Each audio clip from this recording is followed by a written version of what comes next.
இந்த ஷாட்ல சந்தானம் உட்கார்ந்து இருக்கும் போது அவருடைய நெத்தியில பார்த்தோம் அப்படின்னா பட்டை அடிச்சிருப்பாரு. அந்த பட்டை பார்த்தோம் அப்படின்னா கிட்டத்தட்ட அழிகிற ஸ்டேஜுக்கு போயிருக்கும். இதனுடைய கண்டினியூஷன் சீன்லயே பார்த்தோம் அப்படின்னா அழிகிற ஸ்டேஜ்ல இருந்த பட்டை அப்பதான் பக்குவமா போட்டது போல ரொம்பவே பர்ஃபெக்டா இருக்குது போல காட்டியிருப்பாங்க. அதே போலதான் சந்தானம் கூட இருக்காரு இல்லையா இவரு, இங்க ரெண்டு பேரும் பார்த்தோம் அப்படின்னா சரக்கு அடிப்பாங்க. அப்ப கூட இவங்க ரெண்டு பேருமே கையில காப்பு கட்டியிருப்பாங்க. இந்த சீன்ல சந்தானத்துக்கிட்ட இவர் பேசும்போது இவருடைய கையில பார்த்தோம் அப்படின்னா காப்பு இருக்காது.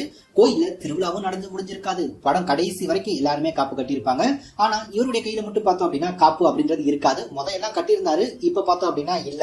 ஒருவேளை இந்த சீன் எடுக்கும் போது அவர் காப்பு கட்ட மறந்துட்டாரு போல இருக்கு. அதே மாதிரி சந்தானம் பார்த்தோம் அப்படின்னா கிளைமேக்ஸ்ல தண்ணிக்குள்ள குதிச்சிருவாரு.